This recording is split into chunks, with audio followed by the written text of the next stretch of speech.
தமிழகத்தில் 14 IPS அதிகாரிகள் இடமாற்றம் செய்து தமிழக அரசு உத்தரவு. மதுரை, சேலம், திருப்பூர் காவல் ஆணையர்கள் மாற்றம்.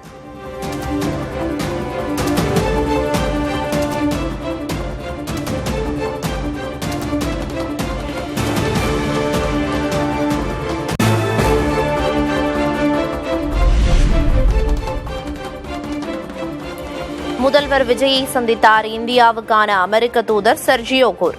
தலைமைச் செயலகத்தில் முதல்வருடன் துணை தூதர் மரியானா நெய்ஷுலரும் சந்திப்பு.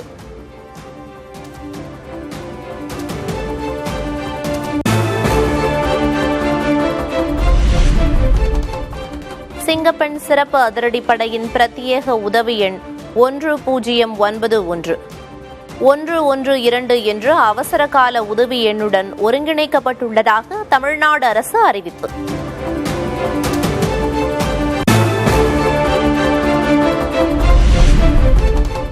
பாலியல் குற்றங்களில் ஆளுங்கட்சியினரே ஈடுபடும் அவலம் தமிழகத்தில் அரங்கேறுவதாக எதிர்க்கட்சித் தலைவர் குற்றச்சாட்டு. ஒரே மாதத்தில் 200 பாலியல் குற்றங்கள் நடந்திருப்பதாகவும் உதயநிதி ஸ்டாலின் ஆதங்கம். இந்த ஒரு மாசத்துல நடந்த குற்ற சம்பவங்களை எல்லாம் எடுத்து பார்த்தா பெரும்பாலான குற்றவாளிகள் ஆளுங்கட்சியை சேர்ந்தவங்களாவே இருக்கிறாங்க. இவங்க ஆட்சிக்கு தொகுதியா போய் தொகுதி வாரியா போய் நலத்திட்ட உதவிகள்லாம் செய்வாங்கன்னு பார்த்தா பாலியல் வன்கொடுமையில ஈடுபட்டு இருக்கிறாங்க.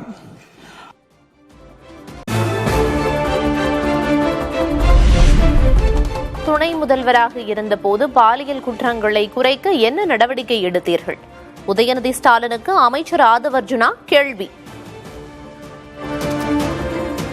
இந்த 40% கிட்டத்தட்ட 6968 இருந்து 10,046 காசா இன்க்ரீஸ் ஆயிருக்கு. உங்களுடைய ஆட்சியில எந்த நேரத்தில் டெப்டி சிஎம் இருந்து இந்த போஸ்கோ வழக்குகளை நீங்கள் ரிவ்யூ மீட்டிங் பண்ணி குறைச்சீர்கள்?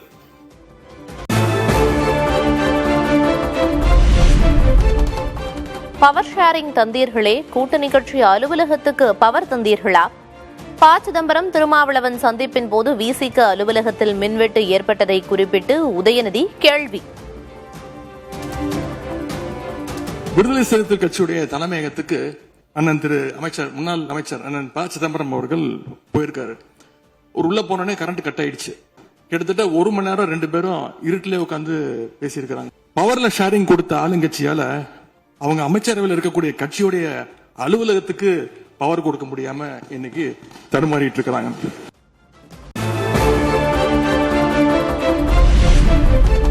அறநிலையத்துறை நிதி விவகாரத்தில் பாஜகவின் குரலில் தாவேக பேசுவதாக எதிர்க்கட்சித் தலைவர் உதயநிதி விமர்சனம்.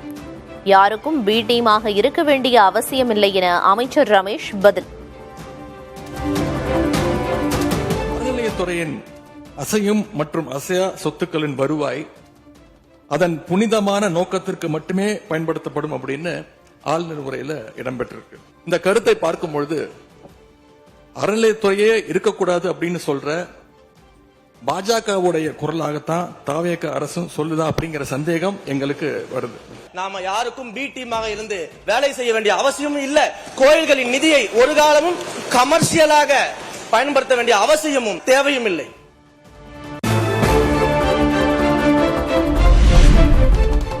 நிதி ஆயோக் கூட்டத்தில் திமுகவின் சாதனைகளையே முதல்வர் விஜய் பட்டியலிட்டதாக உதயநிதி ஸ்டாலின் விமர்சனம்.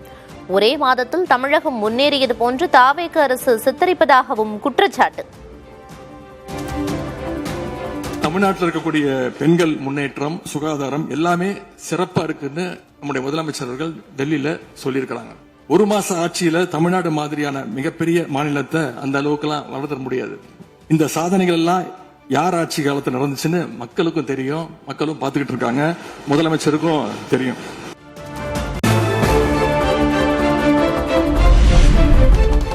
ஆளுநர் உரையின் போது 2 முறை தேசிய கீதம் பாடியது ஏன் என எதிர்க்கட்சித் தலைவர் உதயநிதி ஸ்டாலின் கேள்வி. தமிழ்தாய் வாழ்த்தையும் 2 அல்லது 3 முறை பாடியிருக்க வேண்டும் எனவும் பேச்சு. தமிழ்தாய் வாழ்த்து 1 முறை பாடிட்டீங்க, அதுக்கு வாழ்த்துக்கள். ஏன் தேசிய கீதம் 2 முறை பாடப்பட்டுச்சு? அப்ப ஆளுநர்கிட்ட நீங்க கோரிக்கை வச்சிருக்காங்கல்ல, நீங்க தேசிய கீதம் 2 முறை பாடப்படணும்னா நாங்க தமிழ்தாய் வாழ்த்து 2 முறை இல்ல 3 முறை நாங்க போடுவோம்னு சொல்லி அதை நீங்க செஞ்சு காட்டிருக்கணும்.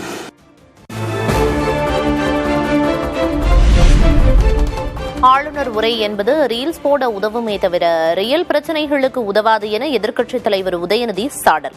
தேசிய கீதம் 2 முறை பாடப்பட்ட விவகாரத்தில் அரசு சமரசமும் செய்து கொள்ளவில்லை என அமைச்சர் ஆதவர்ஜுனா பதில்.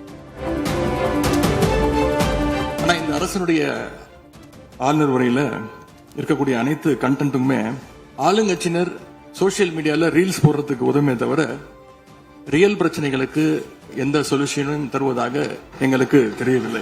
தமிழ் தாய் வாழ்த்தை முதலில் பாடப்பட்டது எங்களுடைய முதலமைச்சருடைய வெற்றி, தமிழக மக்களுடைய வெற்றிங்கிறத நாங்க பதிவு பண்ணி எந்த காம்ப்ரமைஸும் இங்க நடக்கல.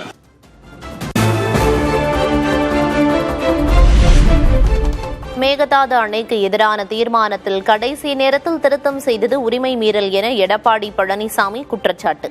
சபாநாயகர் ஜே.சி.டி. பிரபாகர் ஏற்க மறுத்ததால் சட்டமன்றத்தில் அமளி.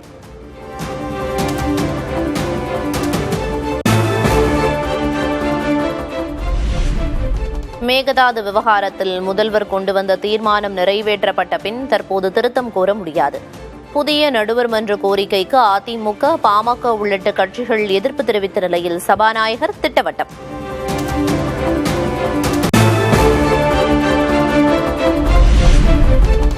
காவிரி விவகாரத்தில் புதிய நடுவர் மன்றம் உருவாக்க வேண்டும் என்பதே சட்ட வல்லுநர்களின் பரிந்துரை. ஏற்கனவே உள்ள ஆணையம் மீது நம்பிக்கை இழந்துவிட்டதாகவும் அமைச்சர் ஆதவர்ஜுனா விளக்கம்.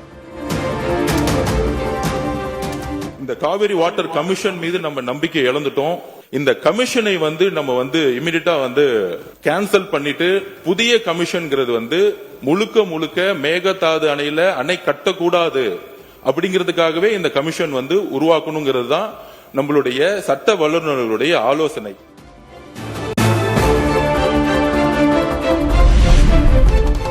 சட்டமன்றத்திலிருந்து எடப்பாடி பழனிசாமி தலைமையில் அதிமுக எம்எல்ஏக்கள் வெளிநடப்பு. உரிமை மீறல் குறித்து பேச அனுமதிக்கவில்லை என குற்றச்சாட்டு.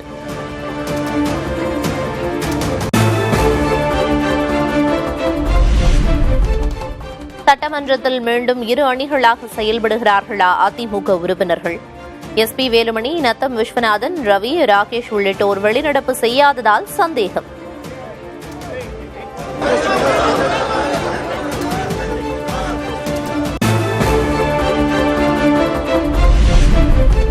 மேகதாது தொடர்பான திருத்தப்பட்ட தீர்மானத்தை அதிமுக ஆதரிக்கவில்லை என எடப்பாடி கே. பழனிசாமி திட்டவட்டம். உறுப்பினர்களுக்கு கூறாமல் முதல்வருக்கு மட்டும் திருத்தம் பற்றி கூறியது தவறு என்றும் விமர்சனம். முதலமைச்சர் அவர்கள் அரசின் தனி தீர்மானம் கொண்டு வந்தாங்க. அதை இங்கே முன்மொழியப்பட்டு வழிமொழியப்பட்டு வாதத்துக்கு எடுத்துக் கொள்ளப்பட்டது. அப்பொழுது திருத்திய அந்த வாசகத்தை சேர்க்கப்படவில்லை. முதலமைச்சர் பதில் உரையில் தான் அந்த திருத்தத்தை அவர் வாசித்தார். அதைத்தான் திருத்தப்பட்டதைத்தான் நாங்கள் எதிர்க்கிறோம், வேற ஒன்றும் அல்ல.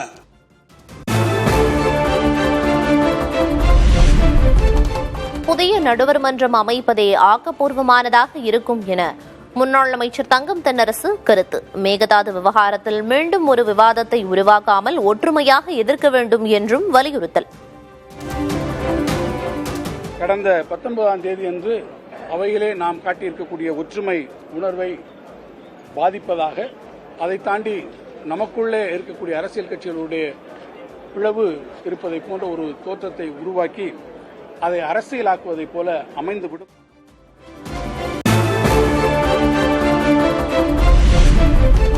திருவள்ளூர் அமோனியா வாயு கசிவால் உயிரிழந்தோர் எண்ணிக்கை 7ஆக அதிகரிப்பு.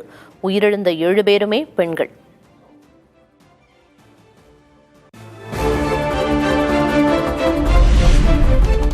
சட்டமன்றத்தில் கடும் அமளிக்கு வித்திட்ட அமோனியா வாயு கசிவு விவகாரம். தொழிலாளர் நலத்துறை அமைச்சர் பர்வேஸ் பேசும்போது எதிர்க்கட்சியினர் முழக்கமிட்டதால் கூச்சல் குழப்பம். கன்னியர்பேர் கிராமத்தில் 21/6/2020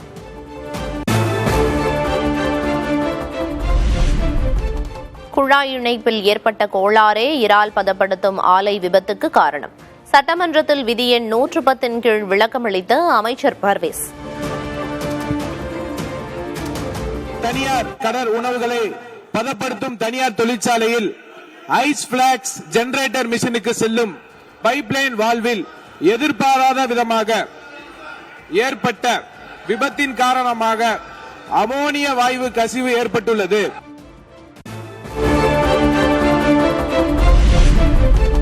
திருவள்ளூர் அமோனியா கசிவு விவகாரத்தில் 3 நாட்களில் முதற்கட்ட விசாரணை அறிக்கை தாக்கல் செய்ய உத்தரவு. வருங்காலத்தில் இதுபோன்ற விபத்துக்களை தடுக்க குழு அமைக்கப்பட்டிருப்பதாகவும் அமைச்சர் பர்வேஸ் பதில். இவ்விபத்தின் குறித்து அறிக்கையின் 24 மணி நேரத்துக்கு உள்ளாகவும் முழுமையான விசாரணை 3 நாட்களுக்கு சமர்ப்பிக்குமாறு மாண்புமிகு முதலமைச்சர் அவர்கள் உத்தரவிட்டுள்ளனர். அமைச்சர் விளக்கத்துக்கு பின் பேச வாய்ப்பளிக்க வேண்டும் என்று திமுக, அதிமுக உறுப்பினர்கள் கோரிக்கை. 110 விதியின் கீழ் பேசிய பின் விவாதிக்க அனுமதியில்லை என சபாநாயகர் ஜேசிடி பிரபாகர் மறுப்பு. 110 விதியின் கீழ் மாண்புமிகு அமைச்சர் பேசிய பிறகு விவாதம் இல்லை.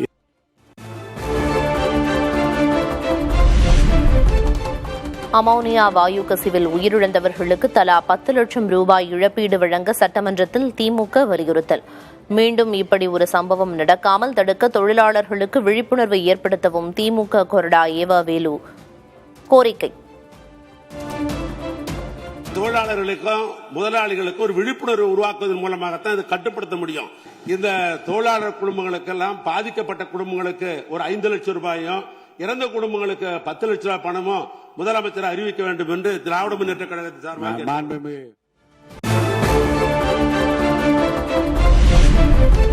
அமோனியா கசிவால் உயிரிழந்தோர் குடும்பத்துக்கு தலா 10 லட்சம் ரூபாய் நிவாரணம் வழங்க வேண்டும். தாவேக அரசுக்கு விசிக தலைவர் திருமாவளவன் வலியுறுத்தல்.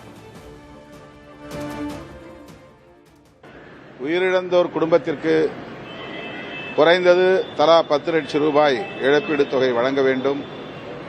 அந்த குடும்பத்தை சார்ந்தவர்களில் தலா ஒருவருக்கு அரசு வேலைவாய்ப்பு வழங்க வேண்டும் என்றும்.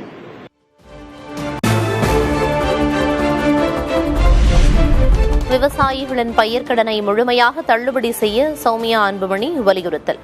எல் நினோ எச்சரிக்கை விடுக்கப்பட்டுள்ள நிலையில் விவசாயிகளை காக்க முன்னெச்சரிக்கை நடவடிக்கை எடுக்கவும் கோரிக்கை. சூப்பர் எல்னினோ வரப்போகுது. அந்த சூப்பர் எல்னினோனா கடுமையான வறட்சி. அதுக்கு நம்ம தயாரா இருக்கணும். நம்ம விவசாயிங்க எங்க இருக்காங்க தெரியுங்களா? 100 அடி ஆழ பள்ளம் கடன் சுமையில. ஆனா நீங்க நம்முடைய தமிழக அரசாங்கம் இன்னைக்கு அவங்க 50 அடி ஆழ கயிறு தான் கொடுத்திருக்கீங்க. எப்படி வெளியில வருவாங்க? முழுமையாக கடனை தள்ளுபடி செய்தாதானே அவங்க அந்த கடன் பிரச்சனையில வெளியில வந்து அவங்க அடுத்த வேலையை பார்க்க முடியும்.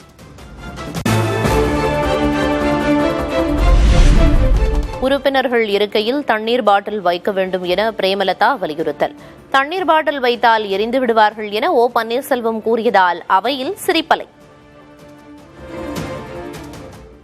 பெட் பாட்டில்ஸ்ல ஒவ்வொரு டேபிள்லயுமே பாட்டில்ஸ் நீங்க குடி தண்ணீர் வச்சிடலாம். குடிச்சிட்டு அவங்கவுங்க இடத்துல அவங்கவுங்க வச்சிட போறாங்க. அந்நியார் ஒரு நல்ல கருத்தை இங்கே சொல்லியிருக்கிறார்கள். அந்த கருத்து ஏற்புடையது அல்ல என்பதை நான் தெரிவித்துக் கொள்ள கடமைப்பட்டிருக்கேன். என்ற கோபம் வந்தால் தண்ணி பள்ளி கொண்டிருக்க வாய்ப்பு இருக்கிறது. உறுப்பினர் பேசலாம்.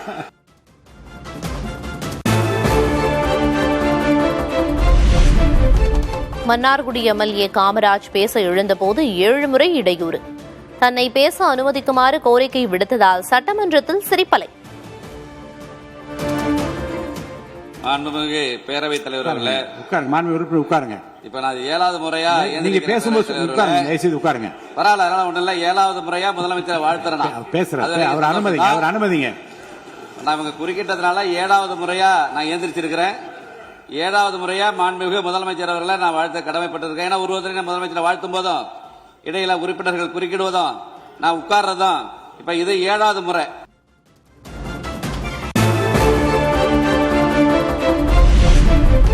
சட்டமன்ற நிகழ்வுகள் நேரலை செய்யப்படுவதால் உறுப்பினர்கள் கவனமாக இருக்க சபாநாயகர் அறிவுரை.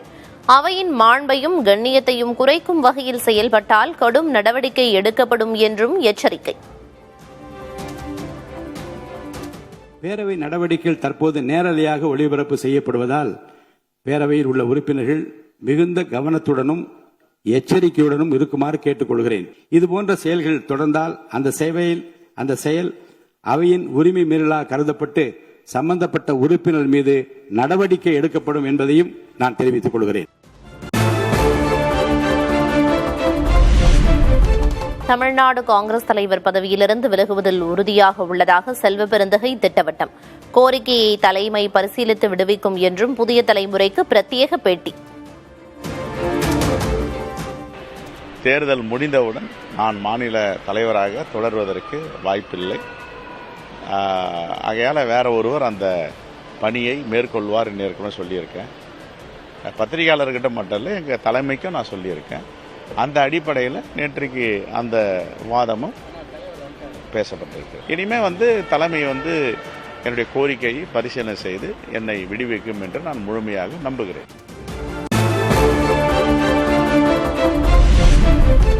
காங்கிரஸில் தனக்கு சில கசப்பான உணர்வு உள்ளதாக செல்வ பெருந்தகை வேதனை.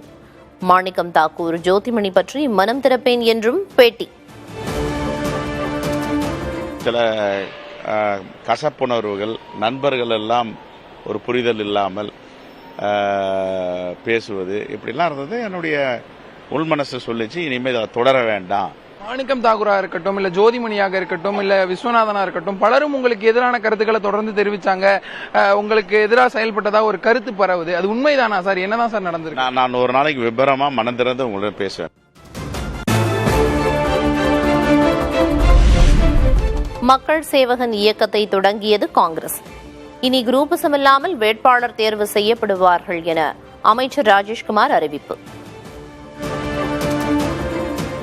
இப்ப எந்த குரூப்பிசம் இல்லாம நேரடியா நம்முடைய அகில இந்திய மூத்த தலைவர், பாராளுமன்றத்தினுடைய எதிர்க்கட்சி தலைவர் ராகுல் காந்தி என்ன விரும்புறாருன்னா, எல்லாருமே மக்களுக்காக பணியாற்றணும். மக்கள் சேவகன் இயக்கம் என்கின்ற அந்த இயக்கத்தை இங்க முதலாக இங்க நாங்க தொடக்கி வச்சிருக்கோம்.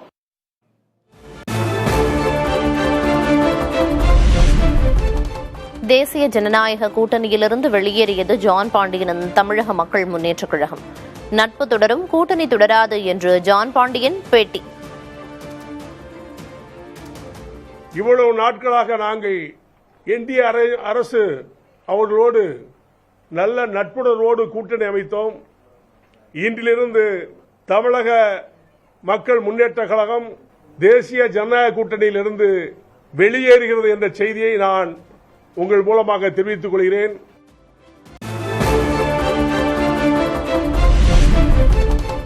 தாவேக அரசு அமைந்த 40 நாட்களில் எந்த தொழில் நிறுவனமும் மாநிலத்தை விட்டு வெளியேறவில்லை.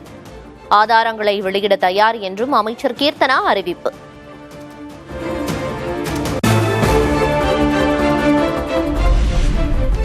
கடந்த திமுக ஆட்சியில் 25 நிறுவனங்கள் தமிழ்நாட்டை விட்டு வெளியேறிவிட்டன. முதலீடுகள் வெளிமாநிலம் சென்றதால் 2 லட்சம் பேரின் வேலைவாய்ப்பு பறிபோனது என்றும் அமைச்சர் கீர்த்தனா குற்றச்சாட்டு. கடைசி 5 வருஷத்துல அவங்க பக்கத்து ஸ்டேட்டுக்கு விட்டு கொடுத்த ப்ராஜெக்ட் எத்தனை தெரியுமா? 25 இன்வெஸ்ட்மெண்ட். அந்த 25 இன்வெஸ்ட்மெண்டோட வேல்யூ என்ன தெரியுமா? 3.3 லட்சம் கோடி. அதனால எத்தனை ஜாப் நம்ம தமிழ்நாட்டு இளைஞர்கள் இழந்திருக்காங்க தெரியுமா? 2,03,000 ஜாப்ஸ் இழந்திருக்காங்க.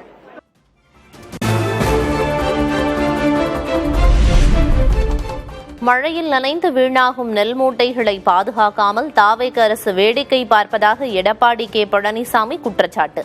திறந்தவெளி கொள்முதல் நிலையங்களில் குடோன்களை அமைக்க அரசு முன்வர வேண்டும் என்றும் வலியுறுத்தல்.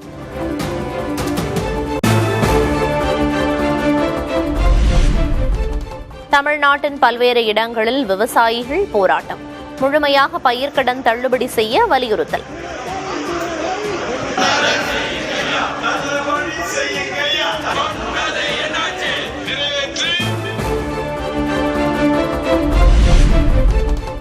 அரசின் கவனத்தை ஈர்க்க கடலூரில் விசிலடித்து போராட்டம். நாகையில் மண் சாப்பிடும் போராட்டத்தில் ஈடுபட்ட விவசாயிகள்.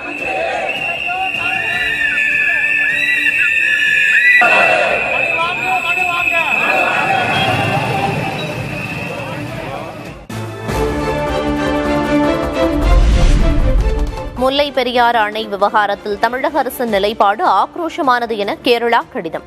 உடனடியாக தலையிட கோரி மத்திய ஜல்சக்தித்துறை அமைச்சருக்கு காங்கிரஸ் எம்பி டீன் குரியகோஷ் வலியுறுத்தல்.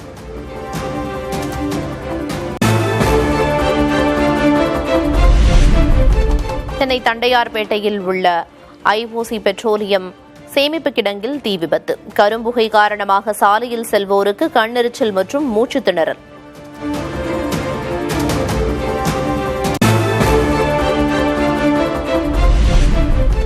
உத்தரப்பிரதேச மாநிலம் லக்னோவில் ஆன்லைன் விளையாட்டு மையத்தில் ஏற்பட்ட தீ விபத்தில் 14 பேர் உயிரிழப்பு. தீப்பற்றியவுடன் உயிரை காப்பாற்றிக் கொள்ள மாடியிலிருந்து குதித்த இளைஞர்கள் உயிரிழந்த சோகம்.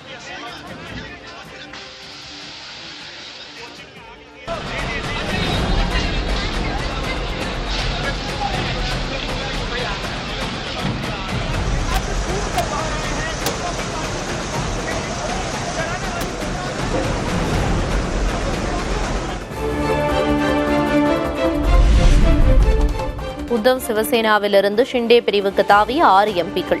மக்களவையில் தேசிய ஜனநாயக கூட்டணியின் பலம் 319 உயர்வு.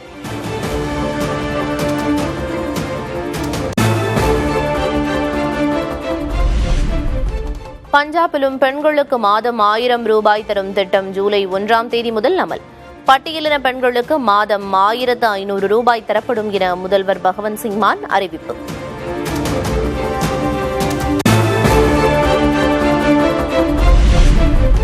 உட்கட்சி நெருக்கடிகள் காரணமாக பிரிட்டன் பிரதமர் பதவியிலிருந்து விலகினார் கீர் ஸ்டார்மர். கடந்த 10 ஆண்டுகளில் பிரிட்டனில் 6 பிரதமர்கள் விலகல்.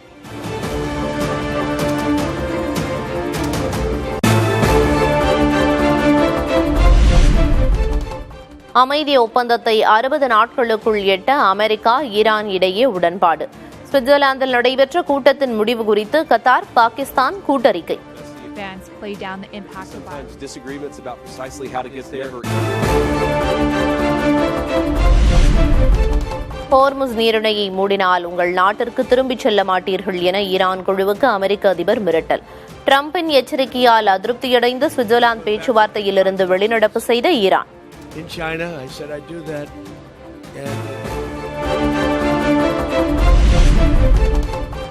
கத்தாரில் இயற்கை எரிவாயு ஆலை வெடிவிபத்தில் 54 பேர் படுகாயம், 18 பேரை காணவில்லை. ஈரான் குண்டுவீச்சில் சேதமடைந்த ஆலையை புதுப்பித்து பணியை தொடங்கிய போது விபரீதம்.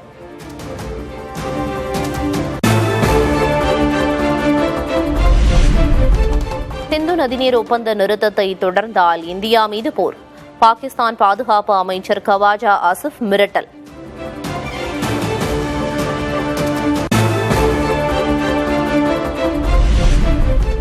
டென்மார்க் நாட்டில் வருடாந்திர கடற்கரை திருவிழா கொண்டாட்டம். விதவிதமான வடிவங்களில் வண்ணமயமான பட்டங்களை பறக்கவிட்டு குதூகலம்.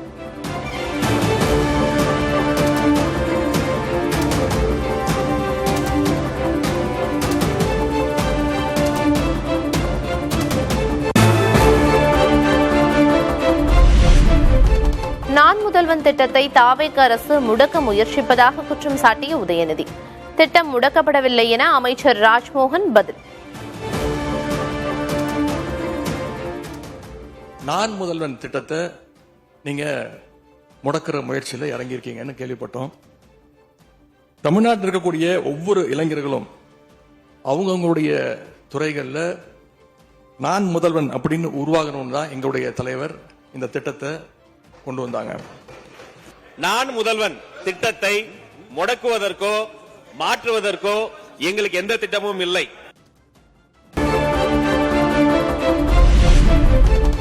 தமிழ்நாடு முதல்வர் விஜய்க்கு பிரதமர் மோடி பிறந்த நாள் வாழ்த்து. நீண்ட காலம் ஆரோக்கியத்துடன் வாழ பிரார்த்திப்பதாக எக்ஸ் தளத்தில் பதிவு.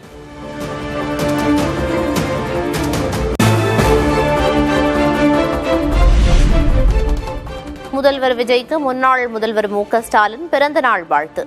மகிழ்ச்சியோடும் உடல் உள்ள நலத்தோடும் பொது வாழ்வில் பணியாற்றிட விழைவதாக வாழ்த்து பதிவு.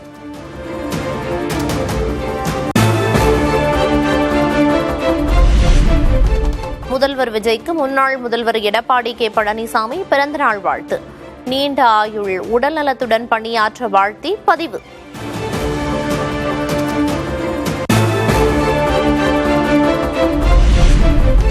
பிறந்த நாள் கொண்டாடும் முதல்வர் விஜய்க்கு சட்டமன்றத்தில் வாழ்த்து. அரசியலில் மறுமலர்ச்சி நாயகன், நம்பிக்கை நட்சத்திரம் என சபாநாயகர் புகழாரம்.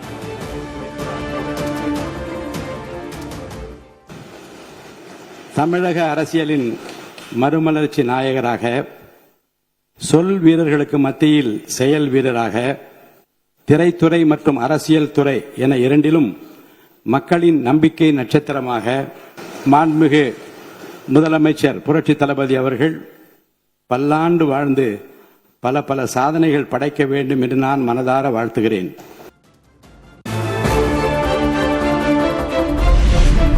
பிறந்த நாளையொட்டி பெற்றோரிடம் வாழ்த்து பெற்ற முதல்வர் விஜய் தலைமைச் செயலகத்தில் சந்தித்து வாழ்த்து.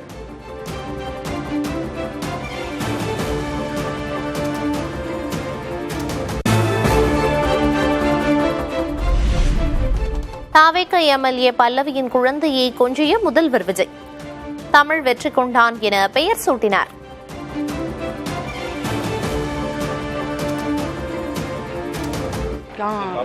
வாழ்த்து சொல்லணுன்ட்டு தான் வந்தோம். வாழ்த்து சொல்லியாச்சு, ரொம்ப சந்தோஷமா இருக்கு. பாப்பாக்கு தமிழ் வெற்றி கொண்டான்னு சொல்லிட்டு பேர் முன்னாடி அது ஃபுல்லுமே ஃபேமஸ் ஆயிடுச்சு. பட் இருந்தாலும் தளபதி வாயால வைக்கணும் அப்படின்ற ஒரு ட்ரீம் அது அவர்கிட்ட சொல்லி வச்சாச்சு.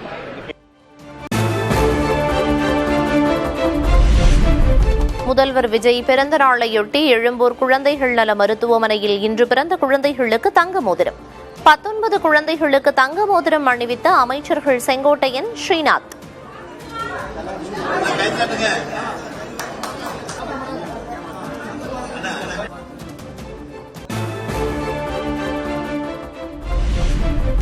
தமிழ்நாட்டின் சட்டம் ஒழுங்கு தொடர்பாக சட்டமன்றத்தில் முதல்வர் விஜய் நாளை பதிலளிப்பார். வருவாய்த்துறை அமைச்சர் செங்கோட்டையன் உறுதி.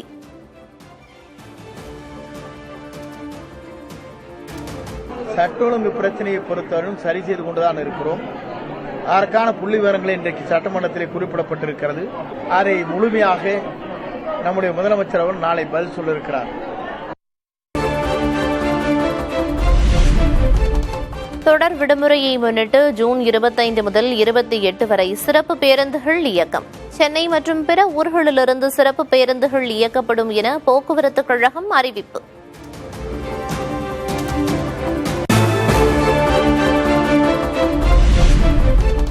தமிழ்நாட்டில் 7 மாவட்டங்களில் இன்று கனமழை பெய்யும். வானிலை ஆய்வு மையம் கணிப்பு.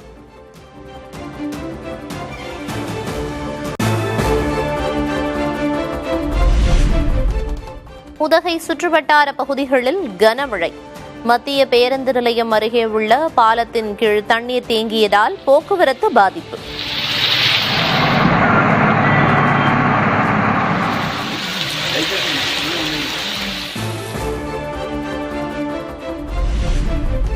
தூத்துக்குடியில் வீசிய சுழல் காற்றால் 100க்கும் மேற்பட்ட வீடுகள் சேதம். பாதிக்கப்பட்ட மக்களுக்கு நிவாரணம் வழங்க பொதுமக்கள் கோரிக்கை.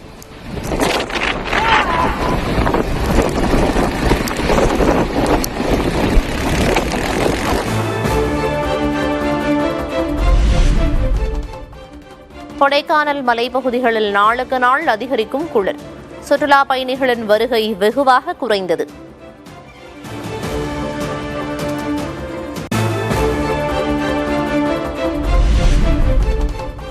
சிதம்பரம் நடராஜர் கோயில் ஆனி திருமஞ்சன தரிசன விழா கோலாகலம். நடனமாடி பக்தர்களுக்கு அருள் பாலித்த நடராஜர்.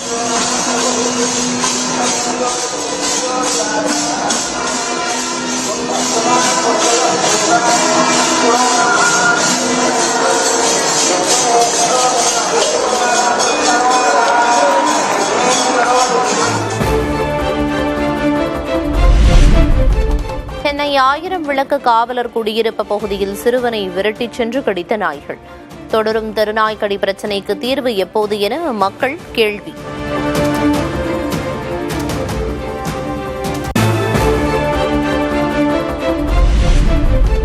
பள்ளி கல்லூரிகள் உள்ள இடங்களில் தெருநாய்களை கட்டுப்படுத்துவது அவசியம். தாமாக முன்வந்து விசாரிக்கும் வழக்கில் சென்னை உயர்நீதிமன்றம் உறுதி.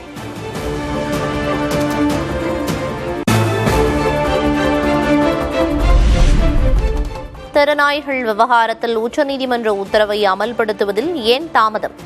4 வாரங்களுக்குள் தமிழ்நாடு, புதுச்சேரி அரசுகள் தனித்தனியாக நிலை அறிக்கை தாக்கல் செய்ய உத்தரவு.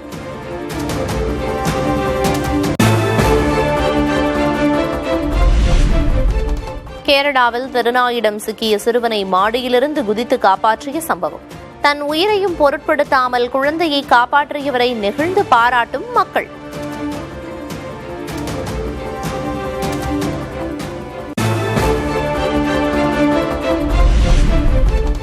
மணிப்பூர் மாநிலம் சேனாபதி மாவட்டத்தில் கனமழையால் தேசிய நெடுஞ்சாலையில் நிலச்சரிவு. நூலிழையில் உயிர் தப்பிய லாரி ஓட்டுநர்கள்.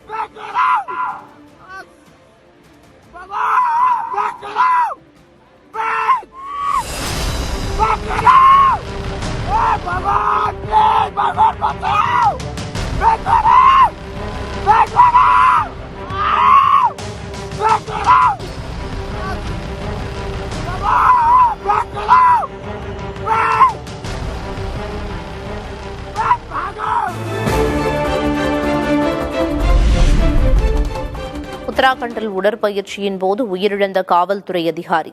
ஜிம்மில் பயிற்சி செய்து கொண்டிருந்த போது மாரடைப்பால் மரணம்.